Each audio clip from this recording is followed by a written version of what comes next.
이름으로 사랑합니다.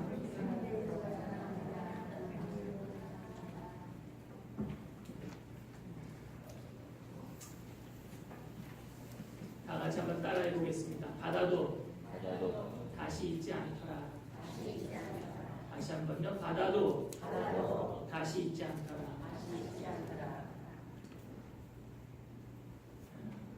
저는 가수 임재범 씨를 가수 중에서 좀 좋아합니다. 가수 임재범 씨는요, 말을 돌려서 하기보다는 자신의 생각을 돌직구로 표현하는 것도 좋지만, 저기 지금 나와 있는 사람 박강국이요. 좀 이따 제가 비디오를 좀 보여드릴 건데, 자신의 노래를 영혼에 담아서 노래를 해서 사람들을 많이 이렇게 심금을 울리기 때문에 제가 임재범 씨를 좋아합니다. 나는 가수다라는 프로그램에 나와서 아마 여러분이라고 하는 그 윤복희 씨 노래를 불렀던 것 같아요. 그럴 때 저도 그 노래 듣고 막 울었던 것 같습니다. 그런데 이 임재범 씨가 지은 노래 중에 고해라는 노래가 있습니다. 고해. 여러분들 아세요? 어찌할까요? 어떻게 할까요? 하는 그런 노래가 있는데, 자기가 가수 생활하면서 가장 힘든 시기에 지은 노래라고 합니다. 그런데 이 노래를, 너무 유명해진 노래를 나는 가수다 프로그램에 박완규 씨가 나와서 이 노래를, 임재범 씨 노래를 부르겠다고 나왔어요. 그런데 자기가 이 노래를 어떻게 해석해서 부를 것인가, 이거를 물어보려고 임재범 씨를 찾아갑니다. 그래서 조언을 구해요. 이 작곡한 임재범 씨가 이 노래를 어떻게 해석을 해 주실 것인가, 이 노래를 어떻게 부르라고 하실 것인가. 그런데 임재범 씨는요, 박완규 씨에게 뭐라고 얘기하느냐면, 여기 노래에 나와 있는 그녀는 사람이 아니라 내가 신앙하는 하나님이다, 그분이다, 이런 얘기를 합니다. 그래서 하나님께 기도할 때 큰 소리로 기도하지 못하고 내가 너무 지치고 쓰러져서 탄식하는 목소리로, 작은 소리로 기도해야 되지 않겠는가 하는 그런 이야기를 합니다. 여러분 한번 들어보시겠습니다. 아주 함부로 그런 얘기를 하시고. 그죠. 왜냐하면 박완규라는 사람의 창법이 지금 좀 편곡한 부분 모두 풀사운드가 다 들어온 게 아니기 때문에 어떻게 나는 판단을 못하고, 단지 소리를 내는 사람으로서만 뭐 예를 들어서 도움을 준다면 힘을 다 빼고 그래요. 뭐 고해라는 노래에 완전히 처음부터 힘을 빼야 할 수 없고, 가사가 자기 거래야 돼요. 사실 여기 나온 그녀는 사실 내 개인적인 종교의 그분이야. 그거를 그녀로 표현을 한 것뿐이라. 정확히 포인트는 어찌합니까? 어떻게 할까라는 질문입니다. 그분께 드리는 질문입니다. 제가 어떻게 해야 될지 모르겠습니다. 어찌할까요? 그러면 지쳐 쓰러져서 기도하는 게 대부분이지 강력하게 기도하는 경우는 없다. 모든 기도는 강력하지 않다. 본인이 주장하는 거예요. 신에게 대항할 수는 없다. 그럼 모든 힘을 빼고 진실로 꿇었을 때 어찌합니까? 어떻게 할까요?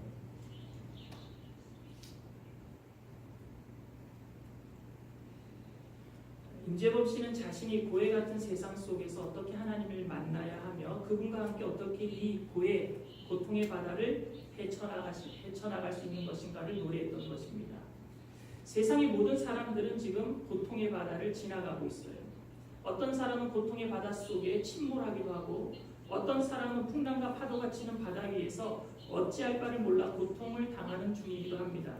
신앙생활하는 우리들도 이 고통의 바다를, 그 고통의 바다의 위협을 피해갈 수는 없습니다. 임재범 씨의 고해는 그 고해의 가사처럼 어찌할까요? 어떻게 할까요? 라고 물으면서 우리들도 우리의 신앙이 이렇게 이 가사처럼 흔들리기도 합니다. 그렇다면 우리는 어떻게 하면 이 고통의 바다를 무사히 항해하여서 아름다운 천국이라는 그 항구에 도착할 수 있을까요? 그렇다면 우리가 여기서 먼저 알아봐야 될 것은, 과연 바다는 무엇인가? 그렇다면 이 고통의 바다는 무엇인가? 여러분, 바다는요, 죄를 덮기 위한 것이었습니다. 여러분, 노아의 홍수 사건을 아시죠? 노아 홍수 이전에는요, 하늘에 궁창이 있었다라고 성경이 기록합니다. 즉 물의 띠가 하늘 위에 있었다는 거예요. 지구를 물의 띠가 덮고 있었습니다. 그리고 그때는 땅의 대륙도 하나였었고 5대양 6대주가 아니라 땅의 대륙도 하나였었고 바다도 하나였었다라고 성경은 기록합니다. 창세기 1장 7절 9절에 하나님이 궁창을 만드사 궁창 아래의 물과 궁창 위의 물로 나뉘게 하시니 보세요. 위에도 물이 있었어요. 그대로 되니라. 9절에 하나님이 이르시되 천하의 물이 한 곳으로 모이고 묻이 드러나라 하시니 그대로 되니라. 땅 아래 있는 물은요 한 곳에 모이기 위해서 묻이 드러나게 했어요. 그래서 대륙도 하나였고 바다도 하나였습니다. 그런데 세상에 악이 관영했어요. 사람들이 죄를 많이 짓기 시작했습니다. 하나님께서는 이걸 보고 계실 수가 없었습니다. 그래서 노아라고 하는 당대의 의인을 선택하시고 방주를 만들게 하셨습니다. 노아의 홍수 이전까지는 하늘에서 비가 내린 적이 없었어요. 태양이 지구를 비추면은요, 태양이 지구를 이렇게 비출 때 지구를 둘러싸고 있는 물의 띠가 태양의 직사광선을 막아줬어요. 그래서 지구 안에 있는 사람들은요, 피부병 이런 거 걸린 적이 없었습니다. 그렇게 아름답게 지구가 보호되고 있었는데, 그럼 비가 안 오면 농작물들이 어떻게 살아나냐고 말씀하시는데, 여러분 햇빛이 찐 것들이 그 새벽이 되면은요. 따뜻하게 온실효과가 되니까 또 기온은 낮아지고 하니까 그게 이슬이 돼서 땅에 내려서 농작물들은 잘 자라게 돼 있었습니다. 그런데 세상이 악에 창궐할 때 하나님께서는 이 세상의 죄악, 즉 인간의 부끄러움이죠. 죄짓고 부끄러워하지 아니하면 인간이 아니죠. 죄짓고 부끄러운 것, 그 죄악, 부끄러운 것을 하나님께서 덮어버리기 위해서 하늘의 궁창을 터뜨려 버리십니다. 하늘의 물의 띠를 터뜨려 버리셔요. 창세기 7장 11절 12절 말씀입니다. 노아가 600세 되던 해 둘째 달 곧 그달 11의 날이라 그날에 큰 기쁨의 샘들이 터지며 하늘의 창문들이 열려 40주야를 비가 땅에 쏟아졌더라. 하늘의 창문이 열려서, 창문이 열렸다는 것은 그 물의 띠가 터졌다는 거예요. 궁창이 터졌다는 겁니다. 그래서 하나의 바다가, 한 개였던 바다가 5개의 바다, 5대양이 되고 하나였던 육지가 당시 이제 지각 변동도 있었겠죠. 높이 올라오고 낮게 내려가고 그러면서 6개의 대륙으로 나눠지게 되었습니다. 바다는 인간의 죄악을 덮어버리기 위한 하나님의 조치였습니다. 죄지은 모든 인간은 모두 바닷속에 잠기고 말았습니다. 그러나 하나님의 말씀에 순종한 노아와 그의 가족만이 구원을 받게 되었습니다. 노아는 하나님의 은혜를 입어서 방주 안에서 구원을 받고 인간의 모든 죄를 위해서 하늘에서 물이 떨어질 때 그 물을 대신 뒤집어 쓴 것은 구원의 방주였었습니다. 비를 맞지 않았다는 거예요. 노아는. 여러분 근데 방주는요 배가 아닙니다. 방주는 배가 아니에요. 방주는 히브리어 원어로 테바라고 합니다. 이 단어는 모세의 어머니 요게벳이 아기 모세를 살리기 위해서 아기를 만들 바구니를 만들어 나일강에 띄웠는데 그 넣었던 갈대 상자를 테바라고 기록하고 있습니다. 그러니 창세기에 테바라는 단어가 두 군데 쓰이는데 하나는 노아의 방주를 가리키는 말로 테바라고 쓰였고 하나는 갈대 상자, 모세를 담았던 그 갈대 상자를 똑같은 단어 테바라고 쓰이고 있습니다. 이 테바는요 독특하게 뭐가 없느냐면요 조타키 운전대가 없습니다. 큰 방주도 운전대가 없었고 작은 갈대 상자도 운전대가 없었습니다. 즉 사람들이 죄로 가득한 세상을 자기 마음대로 운전할 수 있는 것이 아니라 구원의 방주 대신 예수님이 직접 운전해 주셔야 된다는 사실을 우리에게 알려주고 있습니다. 예수님께서는 저주의 물을 우리 대신 뒤집어 쓰시고 우리를 고통의 바다 위에 잠기지 아니하도록 우리를 구원해 주신 줄 믿습니다. 시편 32편 6절 말씀에 이로 말미암아 모든 경건한 자는 주를 만날 기회를 얻어서 주께 기도할지라 진실로 홍수가 범람할지라도 그에게 미치지 못하리이다. 아멘. 오늘도 죄로 인해서 마귀들은 홍수로 우리들을 삼키려고 하지만 죽음으로 우리를 삼키려고 하지만 예수님이 구원의 방주가 되셔서 운전대를 붙잡고 계시기 때문에 그 홍수가 우리에게 미치지 못하게 될 줄 믿습니다. 여러분 노아 홍수의 결말에 대해서 여러분들 아세요? 노아 홍수의 결말은요 노아가 포도주에 취해서 하체를 드러내고 자고 있을 때 아버지의 부끄러움을 드러낸 함은 저주를 받고 아버지의 부끄러움을 가려준 셈과 야벳은 축복을 받는 이야기로 이 노아 홍수 이야기가 마칩니다.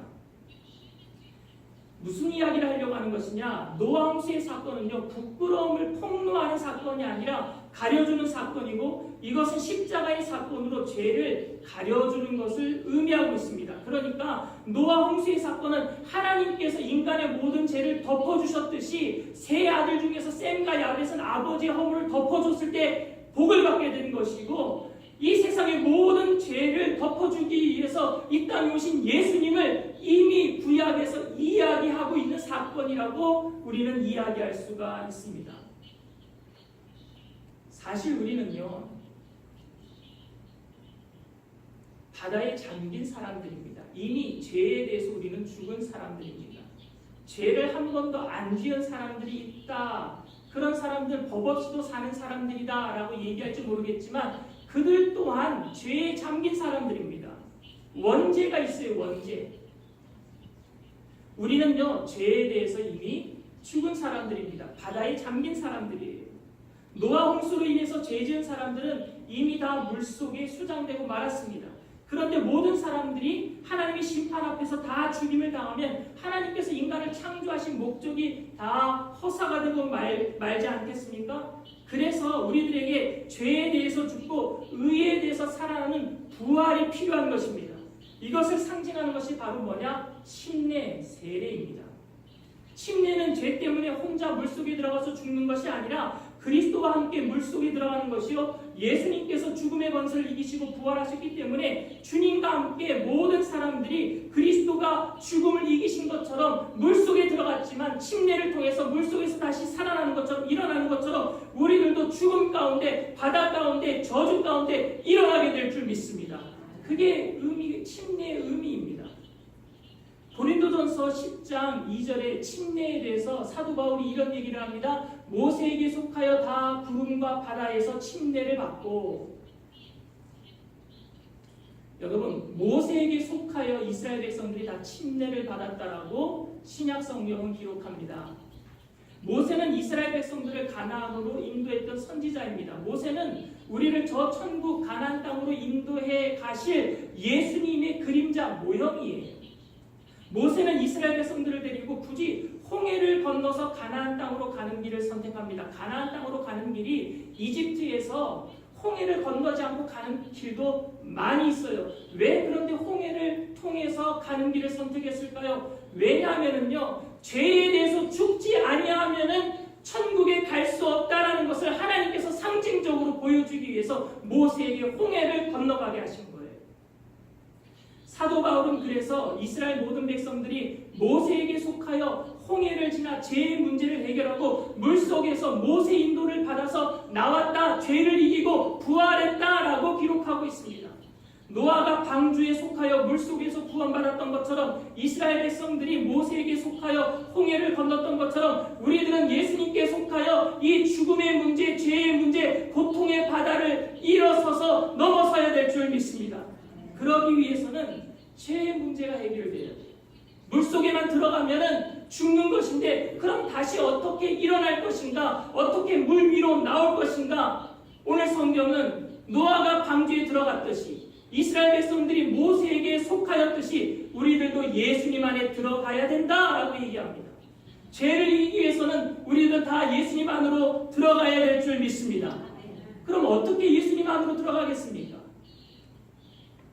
어떻게 예수님 안으로 들어가고 예수님이 바다 위를 걸으신 것처럼 우리들은 어떻게 그 저주의 바다 위를 밟고 일어설 수가 있겠습니까? 이스라엘 백성들은요, 홍해를 건넌 후 광야를 만납니다.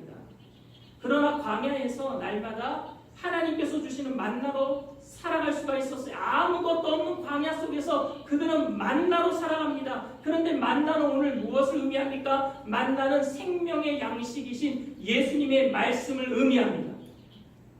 마태복음 14장에는요 오병이어 기적에 대해서 기록하고 있습니다. 근데 오병이어의 기적이 일어난 것이 어디입니까, 여러분? 벳세다 광야예요. 같은 광야입니다. 광야는 아무것도 없어요. 먹을 것이 없어요. 물도 없어요. 그런데 예수님의 말씀을 듣고자 수만 명이 모여서 예수님의 말씀을 듣는데 그들이 배고픈 것도 있고 예수님의 말씀을요 들었어요.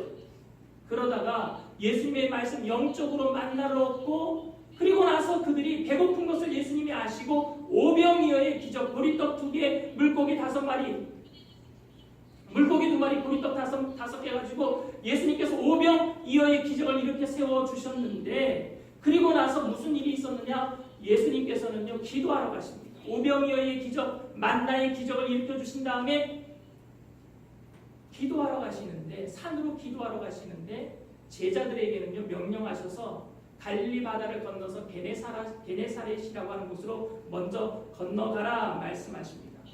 그런데 그들이 배를 타고 건너가는데 광풍을 만나요. 광풍을 만나면서 그들이 어찌할 바를 몰라 하고 있습니다. 심히 바다 위에서 고난을 당하고 있습니다. 마태복음 14장 24절에 해가 이미 육지에서 수울이나 떠나서 바람이 거스림으로 물결로 말미암아 고난을 당하더라. 예수님께서 아시고 기도를 마치시고 그 바다 위를 저벅저벅 걸어가십니다. 그때에 제자들이요 유령이다 라고 얘기합니다. 왜? 물 위를 걷는 게 어떻게 사람이겠습니까? 그러니까 유령이다 라고 얘기합니다. 그때 예수님께서 나니 안심하라 그럽니다.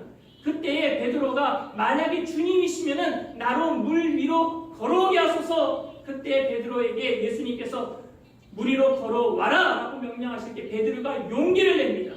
베드로가 용기를 낸 이유가 어디 있겠습니까? 바로 그 전에 무슨 사건이 있었어요? 오병이어의 사건이 있었어요. 광야에서 만나를 먹었어요. 생명의 양식을 먹었어요. 물고기 2마리, 보리떡 5개 가지고 많은 사람들이 먹고 5,000명이나 먹고 12강길이나 남긴 사건을 경험하게 됐습니다. 그렇기 때문에 용기를 내어서 물 위를 걷게 되는 겁니다. 그런데 물 위를 걷다가 용기를 내어서 물 위를 걷다가 풍랑을 보니 마음에 의심이 생겨서 다시 물속으로 빠져들어갑니다. 그때 예수님께서 그의 손을 잡아 이렇게 세워주셔서 바다 위를 걸을 수 있도록 건져주시고 배를 함께 타시면서 뭐라고 말씀하셨습니까? 믿음이 적은 자여 왜 의심하였느냐.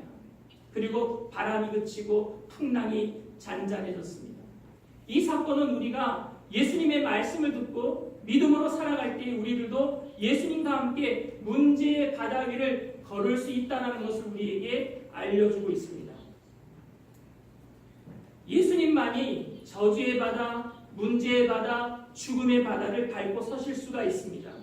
노아의 홍수 때 유일하게 바다 위에 떠있던 것은 방주밖에 없었어요. 바로 예수님이 우리의 구원의 방주 되십니다. 예수님 안에 들어가는 것이 바로 구원입니다. 예수님께 속한 사람들은 이미 죄에 대해서, 저주에 대해서, 문제에 대해서 한 번씩 죽음을 맛본 사람들입니다. 그러나 영원히 죽지 않고 예수님과 함께 바닷속에서 나온 사람들인 것입니다. 그렇기 때문에 천국 가는 그날까지 우리는 말씀으로 살아야 될 줄 믿습니다. 말씀을 먹는 것이 광야에서 구원의 방주를 타고 저주의 바다를 밟고 일어서는 방법입니다. 광야에서 이스라엘 백성들이 만나를 먹었던 것처럼 베드로와 제자들이 물 위를 걸으신 예수님을 만나기 전에 벳세다 광야에서 예수님의 말씀을 듣고 오병이어의 기적을 체험했던 것처럼 우리들도 생명의 말씀으로 살아갈 때에 인생의 고해의 바다를 위를 예수님과 함께 걷게 될 줄 믿습니다. 오늘 읽은 본문 말씀은 요한계시록 21장은요 새하늘과 새 땅 다가올 천국에 대해서 우리들에게 알려주고 있는 말씀입니다. 오늘 본문 말씀 읽은 1절 말씀에 이렇습니다. 또 내가 새 하늘과 새 땅을 보니 처음 하늘과 처음 땅이 없어졌고 바다도 다시 있지 않더라. 더 이상 죄로 인한 고통도 없고 문제도 없고 죽음도 없는 그런 바다가 다시 있지 않다 그럽니다. 천국은 바다가 없는 곳이에요. 고통의 바다가 없는 곳이에요. 인간의 죄를 덮기 위해서 그래서 내려주신 그 저주의 물이 없는 곳이에요. 그래서 4절 말씀에 이렇게 얘기를 합니다. 모든 눈물을 그 눈에서 닦아주시니 다시는 사망이 없고 애통하는 것이나 곡하는 것이나 아픈 것이 다시 있지 아니하리니 처음 것들이 다 지나갔음이로라. 여러분, 천국은요 고통이 없는 곳입니다. 눈물이 없는 곳입니다. 슬픔이 없는 곳입니다. 그 천국 가는 그날까지 우리는 이 작은 이 세상 속에서 천국을 누리며 살아야 될 줄 믿습니다. 우리가 지옥 같은 삶을 살다가 천국 오는 것을 예수님이 원치 않으셔요. 이 세상에 살면서 많은 사람들이 고통의 바다 속에서 신음하면서 살고 있어요. 죄 때문이죠. 죄 때문에. 인간의 원죄 때문에. 우리는 이 땅에서 예수님께서 십자가상에서 다 이루어주신 복을 누리면서 작은 천국을 누리다가 저 천국에 가야 될 줄 믿습니다. 그렇다면 이 고통의 바다, 저주의 바다를 밟고 일어서야 될 거 아니겠습니까? 밟고 일어서기 위해서는 여러분 말씀으로 충만해야 돼요. 말씀으로 이 광야 같은 세상길 속에서 승리하게 되기를 바랍니다. 날마다 말씀 충만하세요. 말씀은 곧 육신이 되어 이 땅에 오신 예수님이세요. 말씀으로 충만하는 것이 예수님으로 충만하는 것이고 예수로 충만하는 것이 예수님의 영이신 성령으로 충만한 것인 줄 믿습니다.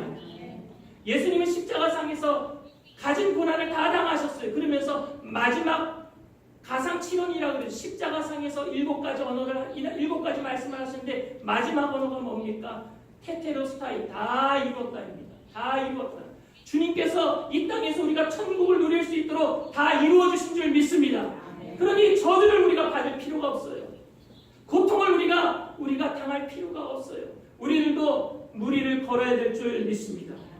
우리 모든 말씀과 기도와 성령 충만함으로 인생의 고해, 이 저주의 바다에 빠지지 마시고 예수님과 함께 그 위를 밟고 믿음으로 승리하게 되기를 주님의 이름으로 축원을 드립니다.